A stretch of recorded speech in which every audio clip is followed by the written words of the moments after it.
नमस्कार दोस्तों, मैं आपका अपना फार्मासिस्ट चैनल में स्वागत करता हूं। मेरा नाम नवीन सक्सेना है और मैं एक रजिस्टर्ड फार्मासिस्ट हूं। दोस्तों, आज हम बात करने वाले हैं गिलिंटस सिरप के बारे में।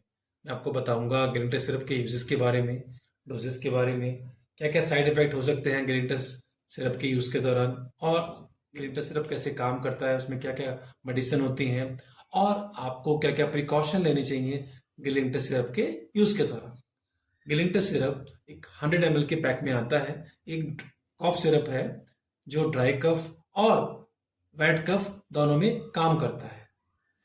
डॉक्टर जनरली गिलिंटस सिरप को ड्राई कफ में, गले की खराश में, बार बार खांसी आने में, धसका लगने में और एलर्जिक कफ में, और स्पेशली जो नाइट टाइम कफ होता है, रात को बहुत बार खांसी आती है, गले में थोड़ी खराश होती है, सर्दी खांसी होती है, नाक से पानी आता है, आंखों से पानी आता है, कॉमन कोल्ड में, कफ में, ब्रोंकाइटिस में प्रिस्क्राइब करते हैं और उनको बहुत अच्छे रिजल्ट मिलते हैं।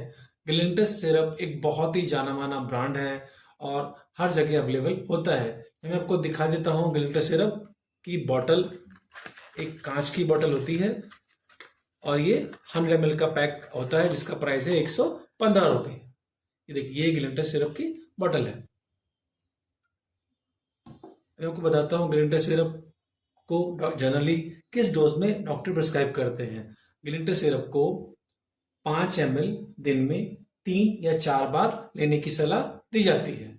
आप गिलिंटस सिरप को खाने से पहले या खाने के बाद कभी भी ले सकते हैं, लेकिन आपको हमेशा डॉक्टर के द्वारा बताई गई डोज में ही गिलिंटस सिरप को लेना चाहिए और इसके साथ दी गई मेजरिंग कैप का इस्तेमाल करके ही गिलिंटस सिरप को यूज करना चाहिए। आप देख सकते हैं गिलिंटस सिरप के साथ 10 ml की एक मेजरिंग कैप आती है। तो डॉक्टर ने आपको जितना लेने के लिए बोला है, 5 ml, 7.5 ml, उतना आपको लेना चाहिए और जितने बार बोला है उतने बार आपको गिलिंटस सिरप का सेवन करना चाहिए।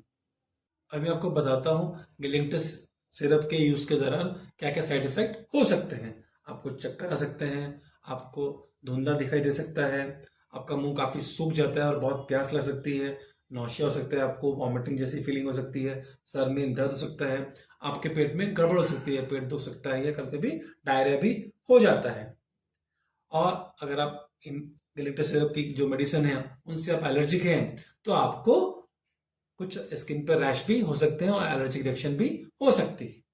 मैं आपको बताता हूँ गिलिंटस सिरप क्यों इतना अच्छा कफ सिरप है और क्यों इतने सारे डॉक्टर द्वारा ये कॉमनली प्रिस्क्राइब किया जाता है और इतने अच्छे रिजल्ट मिलते हैं। वो पॉसिबल है इसके यूनिक कंपोजिशन की वजह से। अब मैं आपको बताता हूँ गिलिंटस सिरप में क्या क्या मेडिसिन होती है।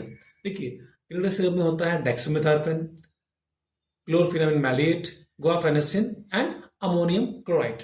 यहाँ पर इसकी कंपोजिशन भी दिया हुआ है, स्ट्रेंथ भी दी हुई है कि कितना क्या क्या इसमें होता है। देखिए, डेक्सामेथासोन क्या है? एक कफ सप्रेसेंट है। मतलब हमारे ब्रेन में एक कफ सेंटर होता है, तो डेक्सामेथासोन उसको सप्रेस कर देता है जिससे कि हमको कफ से तुरंत आराम मिल जाता है। क्लोरफेनामिन मैलिएट एक एंटी एलर्जिक है, क्योंकि बहुत सारी बार ऐसा देखा गया है कि जो कफ होता है वो एलर्जी की वजह से भी होता है।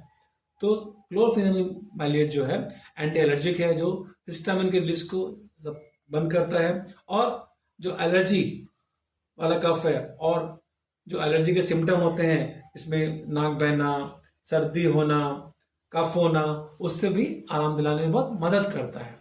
गुआफेनेसिन और अमोनियम क्लोराइड ये एक्सपेक्टोरेंट होते हैं। एक्सपेक्टोरेंट क्या करते हैं, कभी कभी आपने देखा होगा जब कफ होता है या ड्राई कफ होता है, उसमें साथ में थोड़ा सा कंजेशन होता है और बलगम भी निकलता है। तो जैसे कभी आपने देखा होगा खांसते के साथ साथ थोड़ा सा बलगम भी निकलता है। तो उस कंडीशन में अमोनियम क्लोराइड और गुआफेनेसिन एक एक्सपेक्टोरेंट काम करते हैं, जो गले को एक सूदिंग इफेक्ट देते हैं और जो थोड़ा बहुत बलगम होता है उसको बाहर निकालने में मदद करते हैं। इस तरह से dexamethasone, chlorpheniramine maleate, guaifenesin and ammonium chloride मिलके एक बहुत अच्छा कॉम्बिनेशन बनाते हैं और इसी वजह से गिलिंटस सिरप कफ में नंबर 1 चॉइस बन जाती है। मैं आपको बताता हूं आपको क्या क्या प्रिकॉशन लेनी चाहिए गिलिंटस सिरप के यूज के दौरान। अगर आप महिला हैं और प्रेग्नेंट हैं या अपने बच्चे को स्तनपान करा रही हैं तो आपको डॉक्टर को बता देना चाहिए और डॉक्टर आपको गिलिंटस सिरप प्रिस्क्राइब नहीं करेगा। आपको गिलिंटर सिरप के यूज़ के दौरान बहुत सारा पानी पीना चाहिए, क्योंकि जो आपको कफ को निकालने में काफ़ी मदद करेगा। आपको 7 दिन तक से ज़्यादा गिलिंटर सिरप का सेवन नहीं करना चाहिए। अगर आपको 7 दिन में रिजल्ट नहीं मिलते हैं गिलिंटर सिरप के यूज़ के बाद, तो आपको डॉक्टर को बता देना चाहिए और डॉक्टर डिसाइड करेगा कि आपको गिलिंटर सिरप प्रिस्क्राइब करना है, कंटिन्यू करना है, या कुछ और मेडिसिन भी ऐड करना है। अगर आप अल्कोहल का सेवन करते हैं तो आपको गिलिंटर सिरप के यूज़ के दौरान अल्कोहल का सेवन नहीं करना चाहिए, क्योंकि उससे बहुत सारे साइड इफेक्ट हो सकते हैं। क्योंकि जैसे मैंने बताया, गिलिंटर सिरप के जो मेन साइड इफेक्ट है उससे काफ़ी नींद आती है।